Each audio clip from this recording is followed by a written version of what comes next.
Gordon, first of all, can we start with there's 4 players in this squad who've got 1 cap each. Uh-huh. Who've obviously come in the last 6 to 9 months or so. Yes. And they've retained their places. You must be delighted that they've given you enough to keep their involvement. Well, yeah, I've got about 5 youngsters there that they've broken through in the last 6 to 9 months, as you say. That's from the time we played at Gibraltar in Portugal, where there's 12,000 fans. We're delighted with the effort that the players had put on our wet night in Portugal, and they gave them a standing ovation for their efforts. Since then, it could have been easier for us to have easy, friendly games. Been good for our standings, been good for our status as coaches or whatever. But we decided to be a bit braver and take on 4 big clubs, 4 big nations really, top nations. And from that, we've got some great information which we'll need for the upcoming campaign on the players. But the big bonus is we've got these guys that have come through that you've said. We've worked with them closely. It's not just looking at them on the football field, it's working with them off the pitch, talking to them, getting to know them, getting to know their attitude. And that's why they're in the squad. Do you feel you have to try and manage the process of evolving your squad and perhaps not making it younger, but bringing younger guys in, such as those? No, I don't. I think at times people have asked that question. I go, why? Well, not been good enough yet. Now's the time. They've proved to us on and off the pitch that we can rely on them, trust them, and we hope over the next year or so that they will progress at the clubs, and that will help us out. One man who was very important to your last campaign, Sean Maloney, is not in this squad. What's your thinking behind doing that? Well, we spoke to Sean. I spoke to Sean after the France game. I said, we really need to get more games in the squad. You know, there's a couple of guys who have not played many games. So we spoke about that, and Sean's not had many games over the last period. And I also said to him that the players in your area at the moment, there's people playing regularly and playing very well. So he understands that. The combination of Sean not playing regular so far. I say that's only the beginning of the season, but over the end of last season as well. And the combination of people doing well in his area has led to this, but it's don't take that as finished, that's for sure. He has a great fitness level, but I think some people need games. Is there any update on the captain situation, Gordon, now that there's no Scott Brown? Does it automatically become Darren Fletcher, or is there anything you can tell us about that? Well, we've let Darren and the rest of the lads get on with it. I've only spoke to guys who have been asking about their playing time, their fitness. Not really spoke to Darren, so when that comes round then I'll speak to Darren about it. Scott's obviously a player you used a lot in the squad. What's Yeah. it like to not have him now? It'll be quieter. But I loved his company. I think everybody liked his company. But we get on with it. We thank him for what he's did. We understand the decision he's come to. As a player myself, who had 50 caps. And we respect his decision. His decision is for the best of Scott Brown. And there's at times in your career you go, what's the best for me and what's the best for my family? And he's decided at this moment in time that would be the best for him. And it was funny when I was at Celtic Park last week when me and Brownie were talking, there was people popping their head and saying, oh, he's doing terrifically well, Gordon, you'll enjoy that. And me and Brownie were just having a giggle at each other, and I'm going, yeah, he's doing terrifically well, fantastic, very good. Knowing 2 weeks earlier that he'd decided to retire. So Had he made the decision about much before then? Aye, yeah.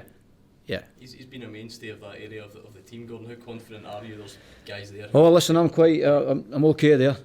I'm okay. One of our stronger areas. Yeah. Weaker without him, but still strong. Did you try and talk him out of it? No. Absolutely not, no. How does he feel about it? You need to ask him.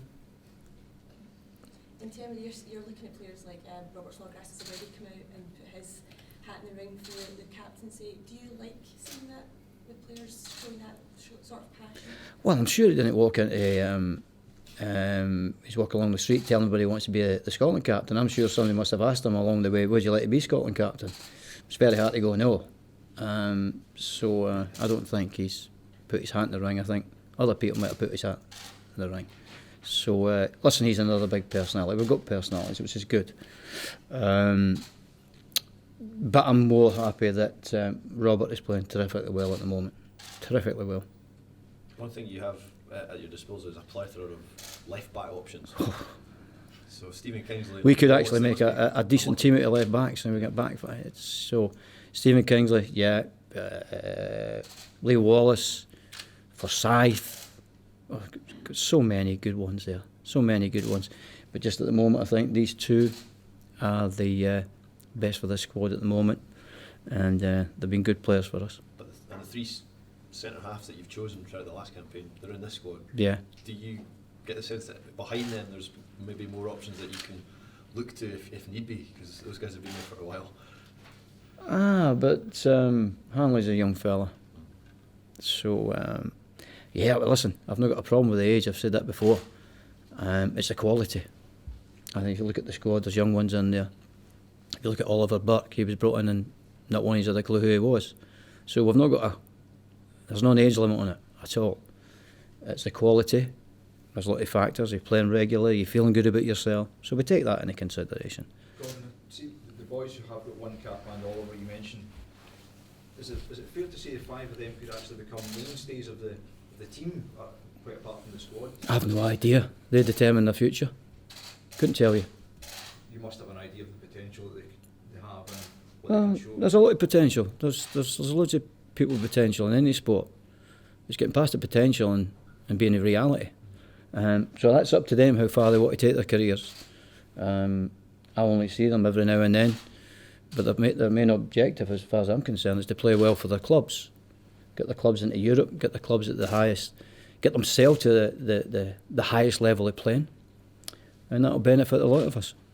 Lee Griffiths has continued where he left off at the end of last season and must put himself again in contention for a slot in your team. He was terrific last week. I thought that the Celtic performance was terrific, attacking wise. It was good to watch, and not only did he score 2 goals, he was involved in 2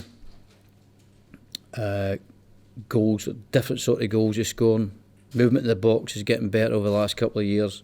So he's in a good place at the moment, that's for sure. I suppose in a similar vein, how encouraging is the form of James Forrest so far? Wonderful. We never doubted James. If you looked over the couple of years that we've been here, James has been involved. We've wanted him to be involved. We liked him to be here, but unfortunately, he wasn't getting game time. And I think some players need game time more than others. There's some exceptions to the rule, but there's some who need game. Ross McCormack, pretty close to getting into the squad as well. Yeah, there could be about 10, 12 players, you would think. But you have to have a variation of players when you're picking a squad, so you can change the game, change the way you want to play at times. So that's to be when the strikers, you have to. There's a more rounded. Everybody would be different. I wish we had, one that had everything. That'd be great. But guys have got their different strengths. So Ross is just settling into his. I seen him on Saturday. Watched Ross. I seen 2 games on Saturday with 11 Scotsmen. That was good. I seen Ross. But there is players I've got to think about for the whole. What is best for the whole group. When you look at the campaign that's about to start, you've had obviously the friendlies for the first part of the year, and off the back of the last campaign, do you feel re-energised? Good.